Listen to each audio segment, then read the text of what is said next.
Listo, ya estamos en el... Ya se está grabando el video y ya iniciamos esta clase como tal. ¿Sale? Muy buenas tardes a quienes están conectados. Me parece que está la señorita Delis, Carla, Osiris, Saúl, Valerie y la señorita Citlali, ¿cierto? Sí, profe. Muy bien, pues un gusto saludarles. Independientemente de las personas que se logren conectar o que no estén en posibilidades de hacerlo, no hay ningún problema. Como lo he hecho con mis clases de psicometría y de estadística, las voy a subir a YouTube. No he intentado subirlo a Facebook, pero la realidad es que no me ha resultado tan cómodo porque la calidad de video que se sube es muy pobre. Entonces, la realidad es que me ha servido mejor subirlo a YouTube. Comparto el link en Facebook y en el WhatsApp y ya cada quien va desarrollando tanto la toma de apuntes como todo lo que vaya a funcionar más adelante para el desarrollo de las actividades que vamos a hacer, ¿ok? ¿Sí? ¿Sí me escuchan? Sí, Ok, les voy a pedir un favor.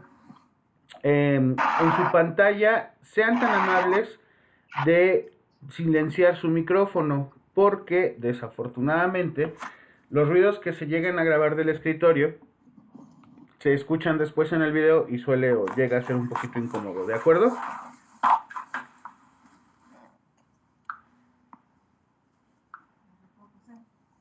Sí, se tienen que ir aquí a su pantalla, ahí están, listo, ahora sí.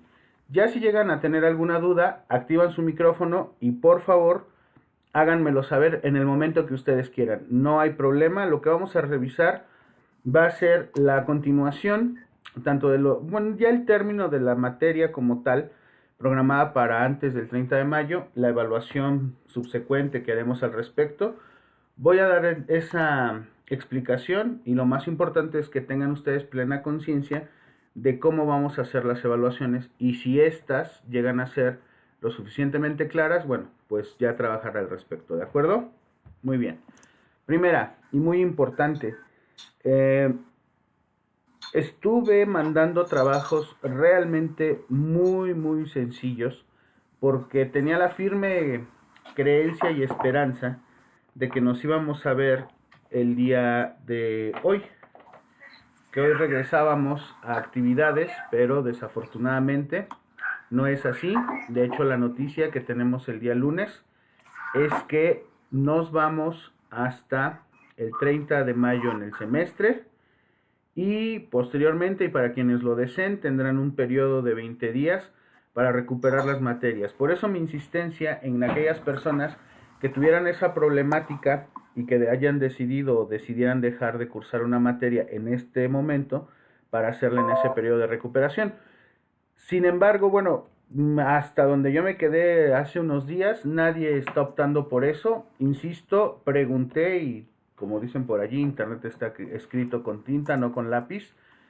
Tengo evidencia y ya la envié de que nadie va a optar por eso. ¿De acuerdo? Muy bien. Por otro lado, también es importante ahora recapitular de manera mucho más precisa toda esta parte que tiene que ver con el desarrollo de la psicología a lo largo de los años del siglo XX y de cómo ésta se fue incluyendo en diferentes áreas, con la que nosotros empezamos y sobre todo con el desarrollo de una necesidad de ligar a la psicología desde estos tres aspectos que es la multidisciplinariedad, la interdisciplinariedad y la transdisciplinariedad a otras ciencias. Bueno, vamos a presentar el día de hoy dos avances importantes que se lograron para la psicología en el desarrollo de actividades relacionadas a los campos de la salud y a los campos de la educación. Les agradezco a las personas que ya me enviaron su trabajo. Realmente es importante hacer una recapitulación fuerte de lo que juega la psicología en esta parte de la educación. Y bueno, no sin antes cerrar lo que ya no pudimos hacer en las clases normales con la cuestión del diagnóstico. Sobre todo en la parte de la psicología de la salud, es importante establecer ese vínculo. El sistema que nosotros utilizamos o debemos utilizar del paradigma médico debe estar íntimamente relacionado con el manejo específico de un diagnóstico preciso que evite que haya una suposición superflua o haya una hipotetización muy sencilla sobre una problemática que está remitida en la conducta de un sujeto. ¿Ok? Ponía de ejemplo en aquel entonces esta situación tan común que decía, es que tengo dolores de cabeza, seguramente tienes un problema del perdón y como no has perdonado te duele mucho la cabeza y por esta situación tienes ese malestar. Si bien pudieran existir algunas líneas que hablaran de que hay una reminiscencia pues de un constructo físico y que pasa por una participación emocional y esta se ve reflejada en un malestar, no nos vamos a concentrar en eso. Nosotros tenemos que saber que el primer paso para una buena intervención es el desarrollo de un diagnóstico clínico. Saber en las áreas en las que está constituida la vida del sujeto cuáles pudieran ser los problemas que remitan a ese tipo de conductas. Hablábamos también de una problemática muy común que tiene con esta cuestión de la psicosomatización. Que cuando te baja la presión es por un susto, que si te da diabetes es por un coraje o cosas así. Recuerden que antes de pasar por la parte emocional o antes de empezar a revisar la historia de vida, la composición familiar que ustedes trabajaron con su genograma o familiograma, lo más importante es establecer una relación en el proceso salud-enfermedad del paciente. No podemos creer que una persona va a estar sana solo por el hecho de que así se le considere y que el problema físico que trae se remite a una emoción. No podemos caer en ese exceso, ¿de acuerdo? Estoy armando un poquito aquí la pantalla para que se logre ver un poquito más la luz. Ya. Ok. La psicología y la medicina entonces trabajan de manera interdisciplinar y de manera multidisciplinar. Acuérdense, la multidisciplinaridad cuando varias áreas del conocimiento humano se concentran o se enfocan desde cada una de sus perspectivas o bases teóricas o epistémicas a la resolución y al análisis de un solo problema. La interdisciplinariedad es cuando esos saberes, esas áreas del conocimiento humano conforman una acción de evaluación sobre un mismo fenómeno. En este caso, el fenómeno que nosotros estudiamos o revisamos es la conducta humana, ¿vale? ¿Hasta ahí tienen alguna duda? Espero que no. Si no, activen su micrófono, me pueden preguntar, ¿ok? Muy bien. El área de la salud, recuerden, a diferencia de lo que se conoce como psicología clínica, se enfoca específicamente en el desarrollo de una psicología de la prevención, ¿ok? No nos vamos a remitir a cuestiones que tengan que ver con un análisis mucho más complejo de un trastorno conductual o de un trastorno emocional de una persona. La base de la psicología de la salud, como se perspectiva desde su construcción, está íntimamente ligada al manejo preventivo de las enfermedades mentales o de los trastornos conductuales, ¿vale? Y allí vamos a ver más adelante, después de que hablemos de estas 4 grandes áreas que recuerden, vamos a trabajar, que es la psicología de la salud, la psicología educativa, la psicología social, la psicología organizacional, todo el cúmulo de aspectos laborales, de aspectos profesionales, donde la psicología se incluye. Más o menos para dentro de 3 semanas que estemos terminando, ya habremos concluido con una evaluación de distintos saberes de la psicología aplicados en áreas específicas de la labor del ser humano en el mundo. En este caso hablaremos de psicología del deporte, hablaremos de la psicología criminalística o de la psicología del criminal. Vamos a hablar de muchos tipos de psicología, pero siempre partiendo de estas 4 áreas. Yo cuento con que el día de hoy terminemos las primeras 2 y al transcurso de la siguiente semana tengamos los ejercicios, las evaluaciones y la explicación, obviamente, primero de las otras 2 áreas. ¿De acuerdo? Muy bien. Cerrando un poquito ya la psicología de la salud y la evaluación diagnóstica, nos vamos a meter ahora al rol que tiene la psicología educativa en el desarrollo, sobre todo en el siglo XX, de procesos que son íntimamente ligados a la enseñanza. ¿Qué relación tiene la psicología con la enseñanza y el aprendizaje? Cuando nosotros empezábamos a trabajar la materia, hablábamos de que existen 3 áreas fundamentales de la filosofía: filosofía del ser, filosofía del conocer y filosofía del actuar. Y específicamente sobre la filosofía y la psicología decíamos que en determinado momento la psicología cabía en los tres campos: filosofía del ser, la psicología de la introspección; filosofía y la psicología del conocer, la psicología educativa, la psicoeducación, la psicología de la forma específica pedagógica para los procesos de enseñanza-aprendizaje, así como también el desarrollo de actividades que van más allá del aprendizaje, sino más bien cuestiones relacionadas con la enseñanza. ¿Cómo puedo hacer para que una persona aprenda lo que yo necesito que sepa? Y cómo, a través de un proceso específico, ese conocimiento puede quedarse o puede grabarse en la mente de este sujeto, ¿ok? Pero también estaba la filosofía del actuar bien, del actuar bellamente, y sabemos que la psicología, como ciencia o área que evalúa la conducta humana, tiende siempre a establecer una relación fuerte con el aprendizaje. De hecho, mismo Skinner decía que la psicología conductista es una psicología del aprendizaje, es una psicología del saber hacer las cosas. Ya habíamos hablado en el inicio de la materia también, por ejemplo, de Augusto Comte y de esos estadios por donde, de acuerdo a la explicación filosófica que él hace, ha pasado el ser humano, pero que también pasa una persona a lo largo de su vida. Y en este caso nos referimos a los estadios teológico, metafísico, científico y al que esperamos llegar, que es el estadio positivo. ¿Por qué? Porque la ciencia entonces tiene una relación íntimamente ligada con la vida del ser humano. ¿Ok? Entonces, dando esta explicación, vamos a ver un poquito de historia, vamos a ver un poquito de la relación que existe de nuestra carrera con la educación y de otras áreas o saberes científicos que ahora ya actúan tanto inter como transdisciplinariamente en el manejo de ciertos temas de la educación. ¿Ok? Entonces, el rol de la psicología educativa que ya revisaron tiene que ver con procesos de enseñanza-aprendizaje. ¿Cómo enseña un profesor? ¿Cómo aprende un alumno? ¿Cómo te enseñaron a hacer las cosas tus padres desde casa y cómo es que tú aprendiste a hacerlas? Ajá. Aplicando métodos o teorías de la psicología y que también va definiendo constructos propios, ¿ok? Esta perspectiva generalizada de la psicología educativa tiene que ver con una disciplina que en su apariencia es distinta con otras, pero que tiene también métodos, problemas y técnicas de investigación que están íntimamente ligados con el desarrollo de actividades de enseñanza y obviamente de evaluación del aprendizaje, evaluación de la enseñanza, evaluación del aprendizaje. Se diferencia también de otras ramas de la psicología porque su principal objetivo radica en la comprensión y el mejoramiento del proceso educativo. Y entonces aquí yo les hago una pregunta. ¿Es lo mismo enseñar que educar? Activen sus micrófonos, por favor.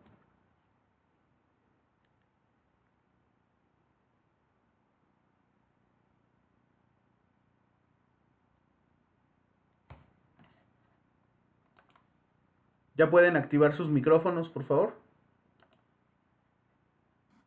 Ari, ¿me escuchas? Señorita Delis, ¿puede activar su micrófono, por favor? Ramón.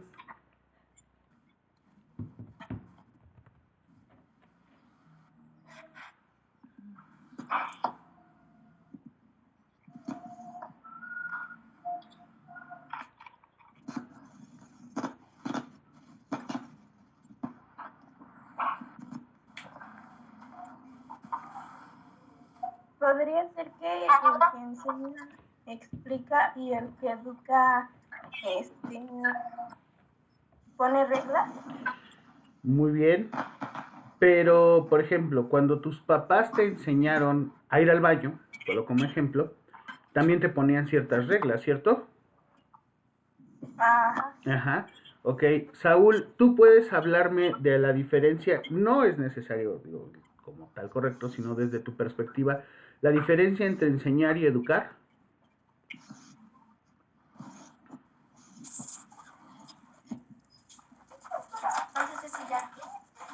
Saúl.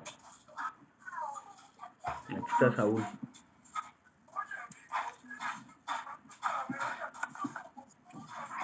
No, señorita Citlali Bárcenas, ¿me escucha? ¿Cuál es la diferencia para usted entre enseñar y educar? Podría ser que una es como para, no sé, reaccionar a de cierta forma, y otra para saber qué es como lo que está bien y lo que está mal. Ok, la diferencia entre lo que sirve, lo que no sirve, entre lo bueno y lo malo, puede ser. Ok, Saúl, ya me comenta Saúl que no sirve su micrófono y no hay problema. Aquí entendamos algo.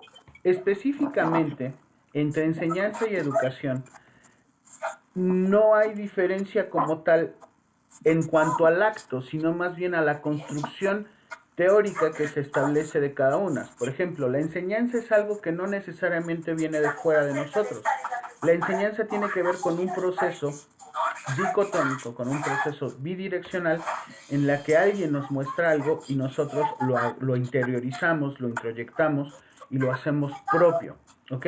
Es curioso y es también interesante que en esta fecha, que es el Día del Niño, empecemos a trabajar algunas cuestiones relacionadas con la enseñanza. Les voy a dejar de tarea que me hagan una investigación, obviamente en el internet, en Google, sobre dos grandes teóricos de la educación. El primero, Niccolò Moscomenio, más adelante se los escribo en el grupo y en el Drive, y Friedrich Froebel. Ajá. A ver, una pregunta así. ¿Alguien fue a algún kinder que se llamaba Federico Froebel? No. ¿No? Ok, es muy común ese nombre, más adelante veremos por qué. Pero sabemos que desde niños, desde el momento en el que nosotros nacemos, vamos interiorizando, introyectando y apropiándonos del mundo, ¿cierto? ¿Cómo lo hacemos? A partir de la experiencia. ¿Cómo sabemos que hay una forma específica de hacer las cosas?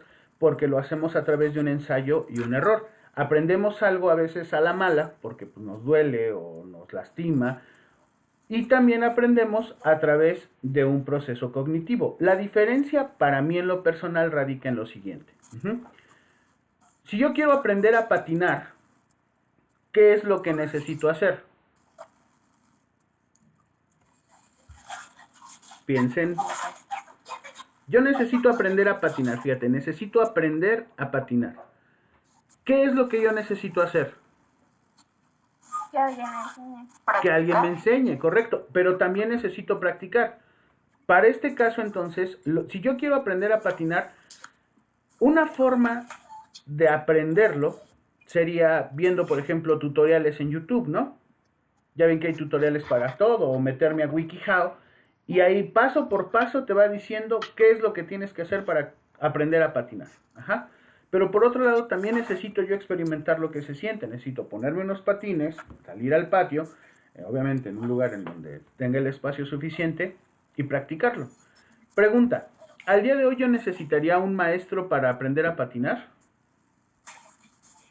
No. No, ¿por qué? Porque la misma experiencia me va a decir, me va a guiar y me va a enseñar a partir de las veces que me caiga el número de veces que debo de aprender cómo hacer y cómo no hacer las cosas, ¿cierto? Eso es el aprendizaje.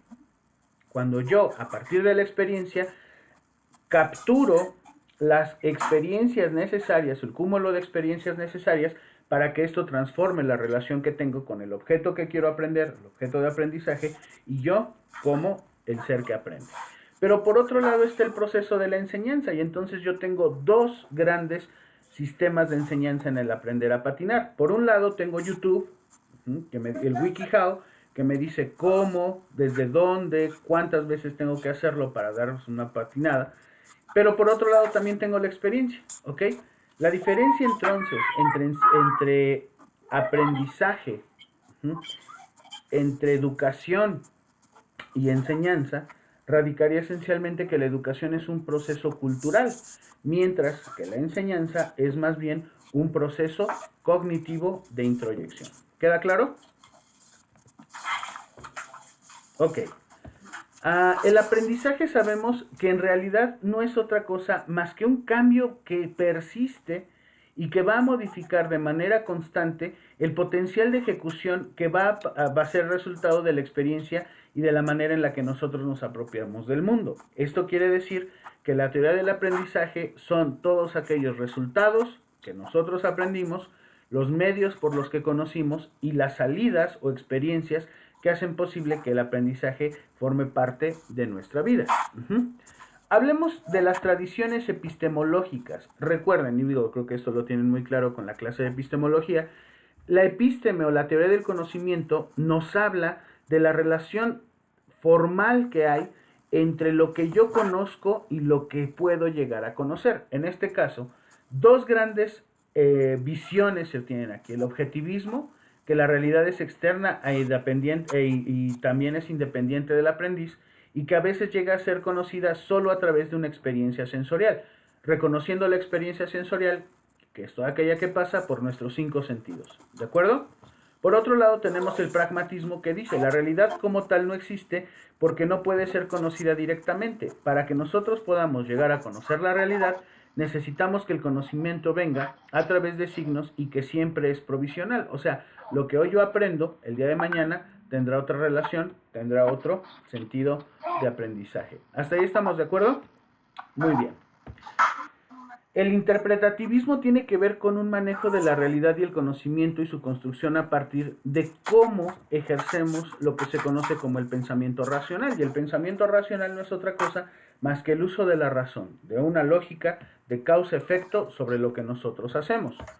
En este caso tenemos, por ejemplo, los principios de la asociación de Ebbinghaus, las leyes de causa y efecto de Edward Lee Thorndike, condicionamiento clásico de Ivan Petrovich Pavlov, y el aprendizaje significativo, teoría de la Gestalt, que ya más o menos revisamos con esta cuestión de la forma, pero que se aplica a algunas teorías del aprendizaje que más adelante vamos a ver.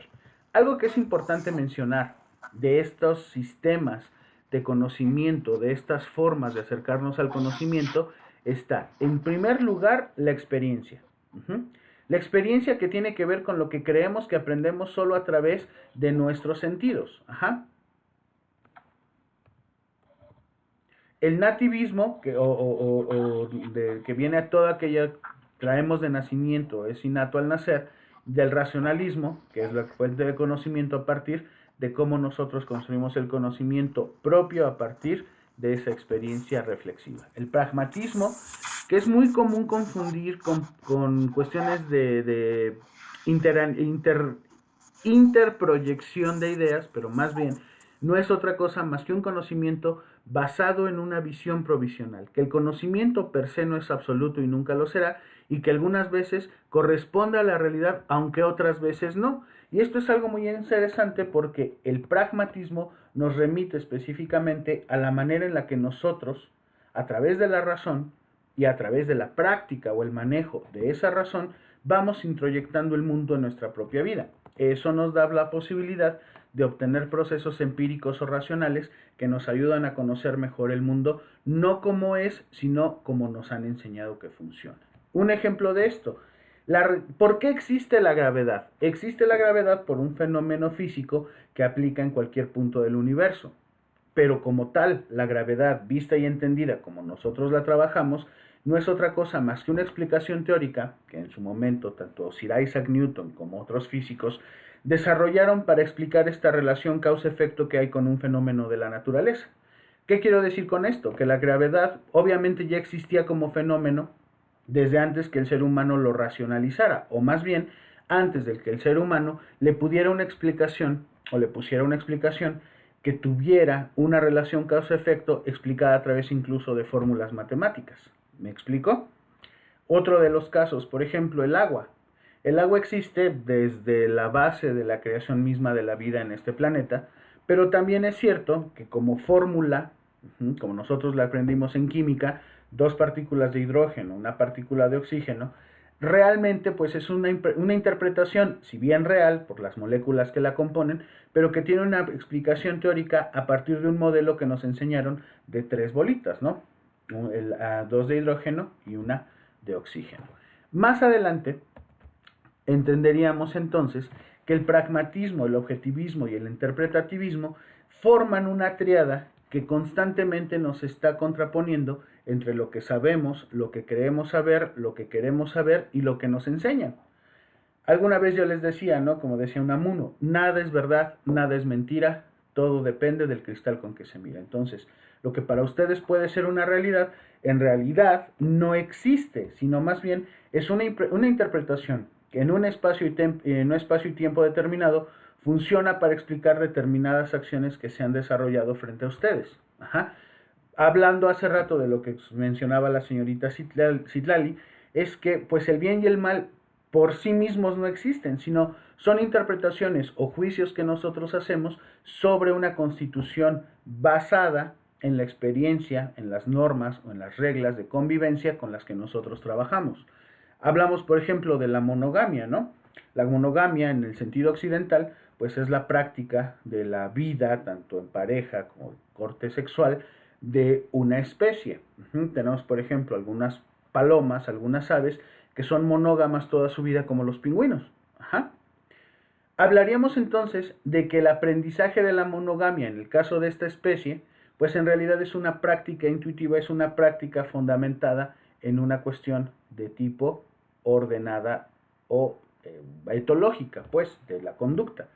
La monogamia en los seres humanos, bueno, ya lo hemos explicado en algunos otros casos, depende también de las interpretaciones. Vamos, en algunas religiones, por ejemplo en el Islam, se permite la poligamia y es ni siquiera mal vista, o sea, es como parte de una realidad que ocupa a esas personas. Y en el caso, por ejemplo, de la ingesta de cierto tipo de carnes, el Islam desecha totalmente la aprobación de consumir, por ejemplo, carne de puerco por considerarlo un animal impuro, y en el caso de los occidentales o de los cristianos, pues es una práctica recurrente, salvo en algunos días como la Cuaresma.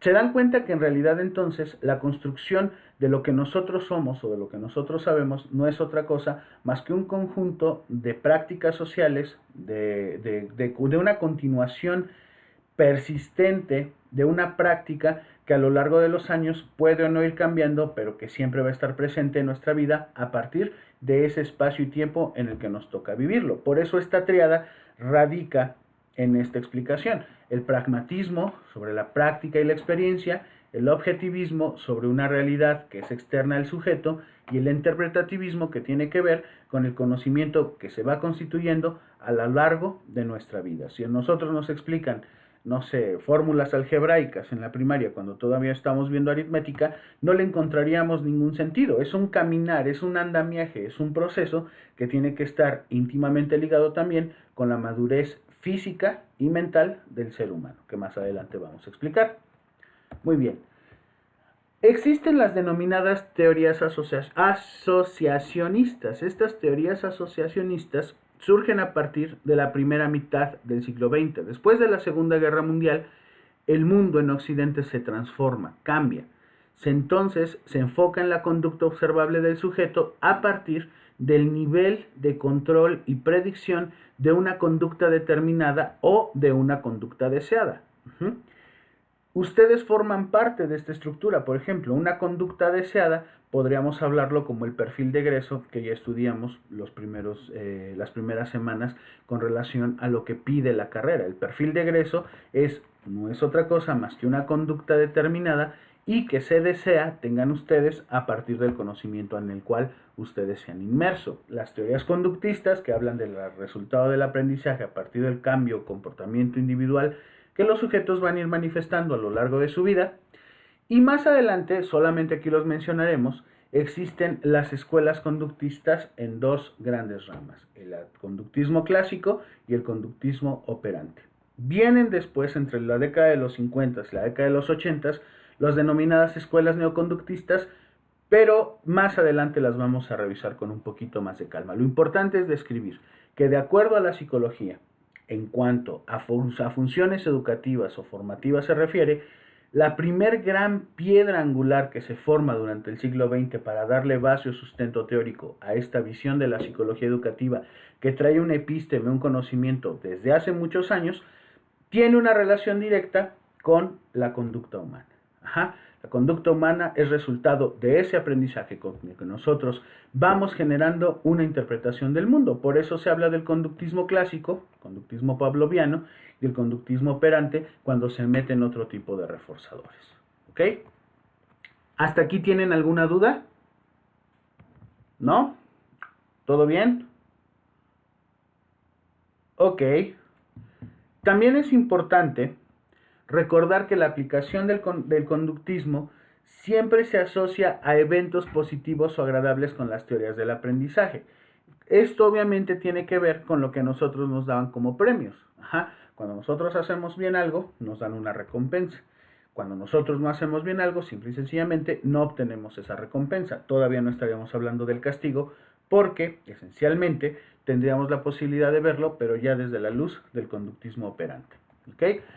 Esto también tiene que ver con las recompensas que van, por ejemplo, en el kinder. ¿Tú te acuerdas que en el kinder la maestra te ponía la estrellita y que a veces a ti no te interesaba otra cosa? Ojo, digo a veces, porque opera de manera distinta o indistinta en algunos seres humanos.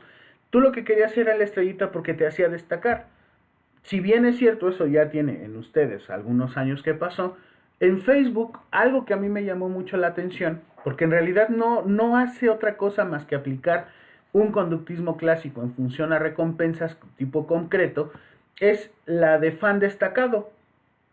¿Han notado ustedes este tipo por ejemplo, en algunas páginas, sobre todo de publicaciones, bueno, yo lo he visto en periódicos o así, te sale fan destacado y aparece un diamante como marca de agua en ese comentario? No tiene absoluto, o sea, un fan destacado solo se destaca de los demás porque tiene una distinción que hace que tenga una percepción distinta del total de su población. O sea, el fan destacado está, de acuerdo a esto, como arriba, pero en el mismo nivel.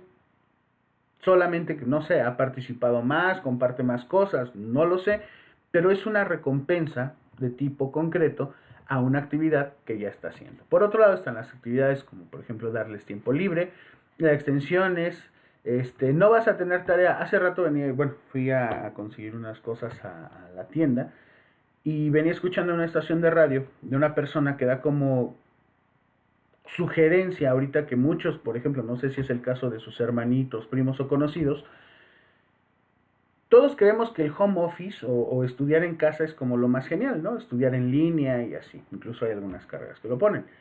Pero se han dado cuenta que esto no lo es en realidad, incluso llega a ser hasta más complicado, ¿no?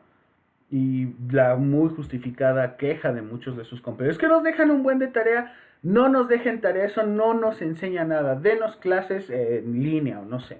Bien, a ver, bajo este esquema, con lo que mencionábamos acá, esta persona en el radio que yo venía escuchando decía, a ver, si tú no le pones un horario a un niño, independientemente de que no esté en la escuela, sino en casa, para que de 8 a 10 trabaje una materia, de 10 a 10 y media tenga un receso y de 10 y media a 12 termine otra tarea de otra materia y de 12 a 1 tenga libre y de 4 a 5 o 6 vuelva a hacer la tarea tal cual como lo tenían en un horario establecido directo o indirectamente desde casa, desde la escuela, esto no va a funcionar. Y prueba de ello es como muchos de ustedes, muchos de sus compañeros o su servidor, un poquito, parece que trabajamos mejor de noche y que tenemos posibilidades más grandes o más reales de hacer cosas más interesantes durante la noche que en la mañana. Y si yo, a ver, nos vemos el día viernes a las 7 de la mañana, como toca la clase, ¿no? Les aseguro que si ahorita tengo 11 personas, no sé cuántas tendría a las 7 de la mañana en realidad. Pero sí es importante, digo, lo meto incluso como una sugerencia. Si esto como a mí ya les afectó, pónganse horarios, háganse hábitos y a lo mejor estos días pudieran pasar mejor, ¿ok?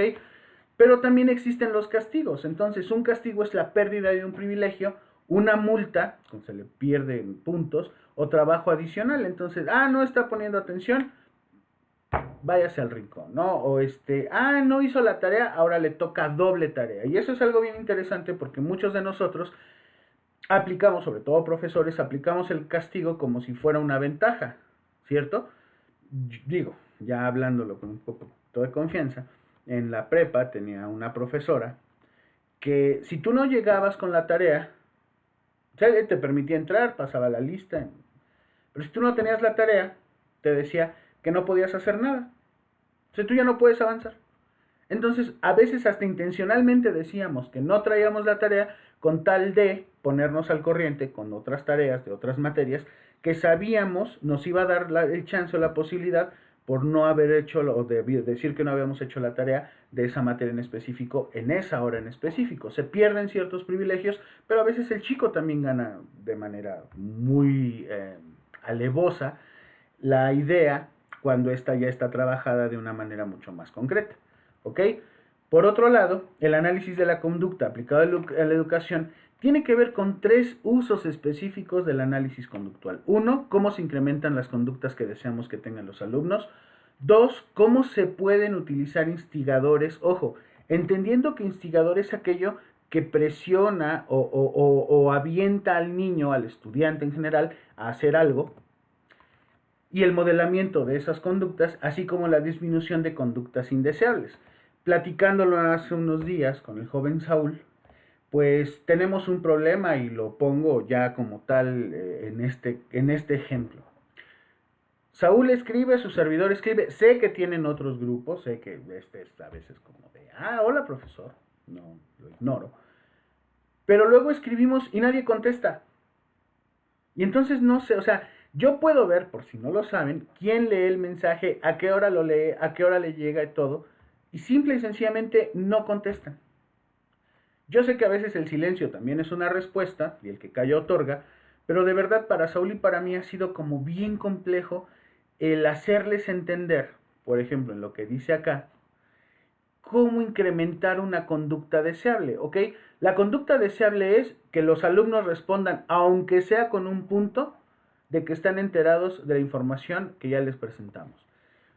¿Qué instigadores tendríamos que utilizar, tanto el joven Saúl como su servidor, para que esto suceda? Y sobre todo, ¿cómo disminuir esa conducta indeseable, que es que no escriban o que solamente nos dejen en visto, literal, ¿no? Entonces, ahí tendríamos que hacer algunos ejercicios para decir, quiero que de acá, que no contesten, lleguen a contestar a partir de un modelo de instigaciones. Entonces yo pongo, por cada persona que me dejen visto, voy a bajar un punto en la heteroevaluación prueba objetiva, les aseguro que muchos lo van a hacer.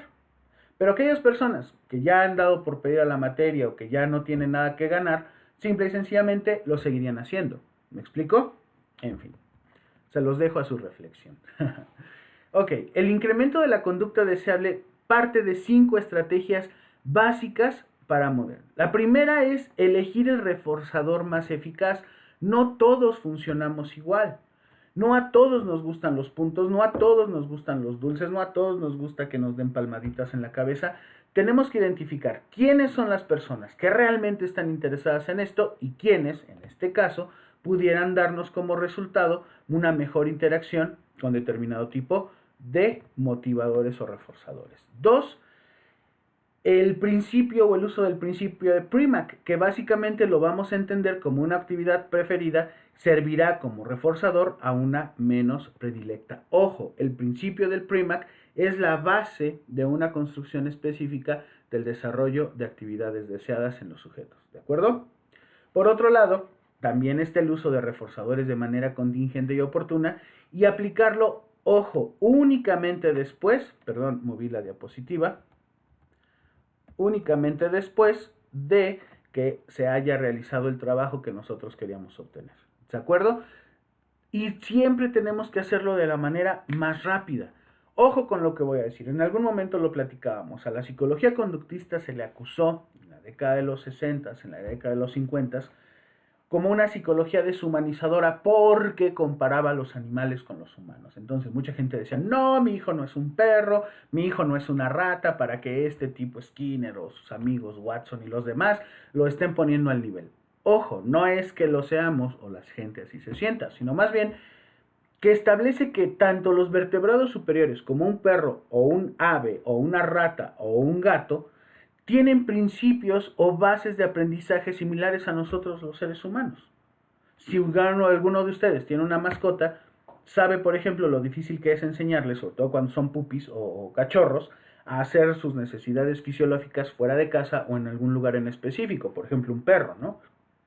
Pero si también lo han estado practicando viendo con alguno de sus hermanos, o incluso lo recuerdan ustedes, no lo sé, saben lo difícil que es ese proceso de enseñanza-aprendizaje para que un bebé, un niño, no sé, de 1 año y medio quizás, aprenda a dominar sus esfínteres y estos les sirvan, estos conocimientos, estas habilidades físicas, para hacerlo en un lugar en específico, que puede ser una basílica o una adaptación de la taza de baño. Pero siempre va a estar en ese proceso. Cuando lo hacen bien, utilizando el principio de Premack, sabemos que entonces servirá como un reforzador justo después de que hayamos obtenido la conducta deseada. ¿Ok? Estos 5 pasos que ya tienen en las diapositivas y ahorita estoy explicando, pudieran aplicarlo hasta con ustedes mismos para determinadas cosas. Un ejemplo es que ahorita con esto de la contingencia estamos comiendo algunos de manera compulsiva. Si nosotros nos sometemos a una reglamentación, por ejemplo a una dieta, o no digas una dieta, solo a dejar de consumir ciertos alimentos aplicando el principio de Premack y nosotros solitos poniéndonos ciertas recompensas o ciertos castigos cuando comenzamos a comer o a buscar alguna cosa, puede que eso se extinga, es lo que al final de cuentas desearíamos. Digo, ya he bajado algunos kilos utilizando este sencillo proceso, ¿no? Más adelante viene el mejor programa de reforzamiento en función a la parcialidad y el tiempo con el que se da, la razón variable, si es que esa conducta va a reforzarse después de un número promedio de veces de manera impredecible, o bien a partir de un intervalo fijo donde la conducta se refuerza después de una cantidad de respuestas que siempre determinará un mismo número. ¿Ok? La de intervalo variable es cuando esta se refuerza, pero no sabemos la calidad de esta ni el tiempo que se va a llevar. ¿Ok? Por otro lado, algo que por ejemplo utiliza la maestra Cristi Feregrino, no sé si lo he aplicado con ustedes, es el uso de contratos, ¿no? En donde yo, Gabriel Eduardo Lara Abad, me comprometo conmigo mismo a no comer sabritas durante 2 semanas y de no cumplirlo pagaré una multa a mí mismo de 200 pesos. Es un ejemplo, ¿no? Y no suena mal. ¿Por qué? Porque ya hemos establecido entonces una negociación con nosotros mismos, ¿no?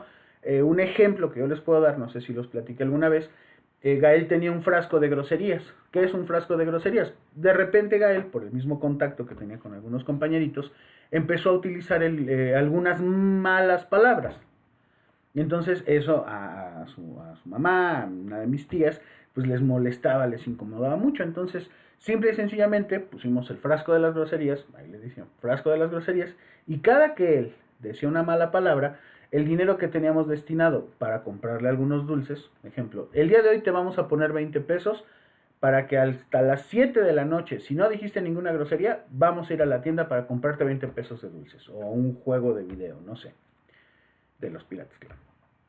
Y que obviamente, bueno, pues él se tenía que aguantar porque si, por ejemplo, el juego costaba 40 pesos y nosotros ya le habíamos descontado 10 o 15 pesos porque dijo determinado número de groserías, pues él ya sabía que no le iba a alcanzar. Entonces, él mismo autorregulaba esa necesidad o expresiones que hacía con tal de no perder ese privilegio, ¿vale? Instigadores de modelamiento. Estos de los instigadores, insisto mucho con la palabra, es un estímulo o indicio que va a añadirse y que se da justo antes de la respuesta e incrementa la probabilidad de que esto ocurra. Yo creo que sí lo recuerdan de mi tía que tenía el alfiler en las fiestas que nos hacía así. O sea, si sabía o veía que íbamos a empezar a correr o a jugar fútbol en el salón de la fiesta de 15 años, solo sacaba su alfiler o esa cosa que se ponía de broche y ya todo eso nos sentábamos. Ese es un instigador, o sea, es como esa prevención, ¿no? O los que se quitan así de que están haciendo algo malo y entonces ve que estás haciendo y empieza la chancla. Y ya, ¿no? Empieza la chancla. Entonces otra vez empiezan a ponerla así. Esto es algo bien común porque es como la advertencia que tenemos. Por eso se llaman instigadores y pueden ser señales, instrucciones, carteles, recordatorios de las reglas que tenemos, ¿no? El modelamiento de enseñanza de nuevas conductas. El modelamiento puede requerir que se refuerce una cantidad de pequeños pasos y eso es bien importante, sobre todo con niños, con mascotas y a veces hasta con gente de licenciatura. Tienes que hacer un esfuerzo muy grande en cuanto a pasos muy pequeños. Para que esto se lleve a cabo de una manera efectiva, necesitas establecer pasos que tienen que repetirse. Entonces, vamos, esto muchas veces es de paciencia. Si no, pregúntenle a sus padres cómo lo hicieron con ustedes en algunas cosas. Y lo tenemos que repetir y repetir y repetir hasta que la retengamos ahí, ¿vale? ¿Cómo se disminuye una conducta indeseable? Bueno, usualmente a partir del reforzamiento diferencial, el reforzamiento por extensión, eliminar estímulos deseados o presentar nuevos estímulos aversivos que vamos a llamar castigos. Un estímulo aversivo o un castigo pueden tener diferentes implicaciones, aunque no siempre pueden utilizarse de la misma manera.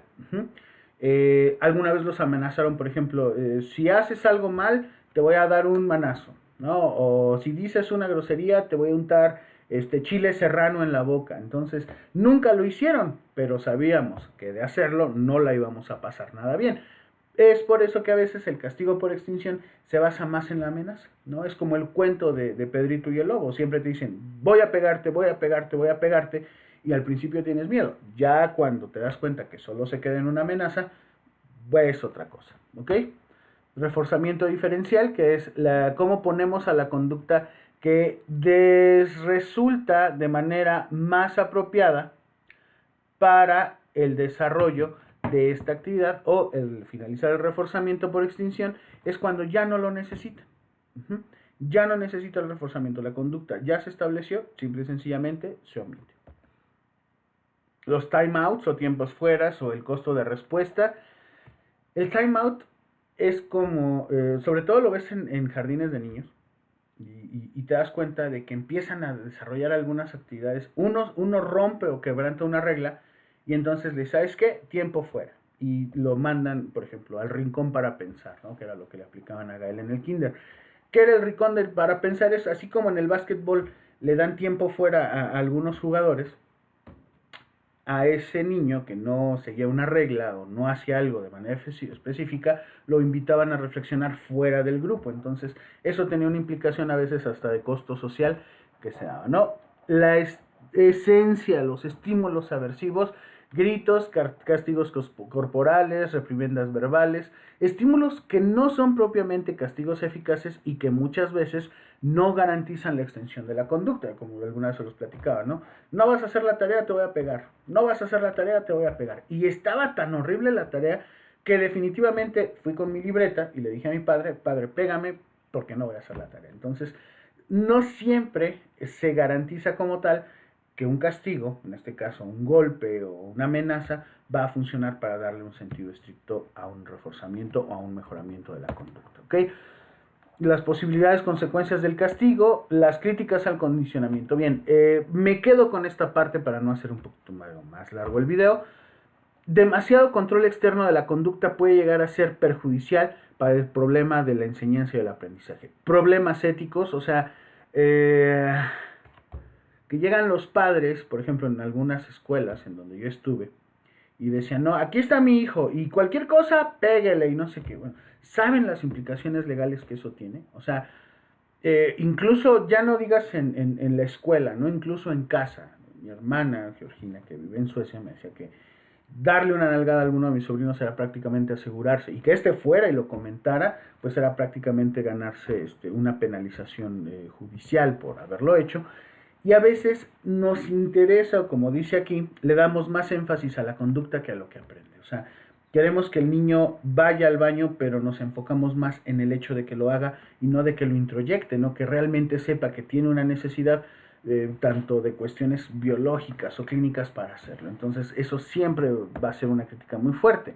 Los modelos cognitivos sociales los veremos más adelante. A mí lo que me interesaba era propiamente darles esta explicación, insisto.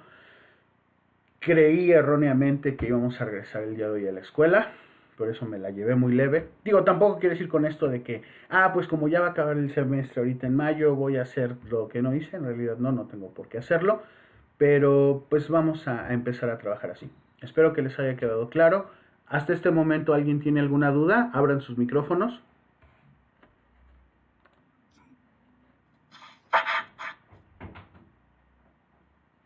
¿Todo bien? Sí, todo bien, profe, gracias. Ok, subo este video a YouTube, lo comparto en el Facebook y en su grupo.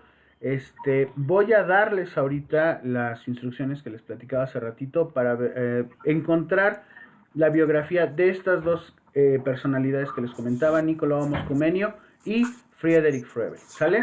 No voy a dar lecturas ni esas cosas, me interesa más que trabajemos de esta manera siempre y cuando los que se conecten, los que participen, puedan estar en igual de circunstancias para poder hacer esto en común. No me interesa que estén todos conectados, me interesa que vean este video, que le saquen provecho a lo que tenemos como material y sobre todo que no ven por perdido nada. Aquí seguimos y aquí vamos a estar, ¿de acuerdo? Sí, gracias. Muy bien, cuídense mucho, seguimos en contacto. Gracias. Próxima semana, yo creo que mañana les digo qué día y la hora para que nos conectemos. Si alguien tiene problemas, por ejemplo, yo sé que estar en comunicación así desgasta mucho sus datos, solamente háganmelo saber, pero díganme, ya vi el video, me quedó duda en el minuto 3 cuando usted dice tal cosa, con gusto se la resuelvo, ya sea por el grupo, que sería lo ideal, no extinguir esa conducta, o de manera privada. Lo que me interesa es que todos sepamos que estamos en el mismo canal, ¿vale? Ok. Muy bien. Gracias. Que estén muy bien. Sí, gracias. Bye. Gracias.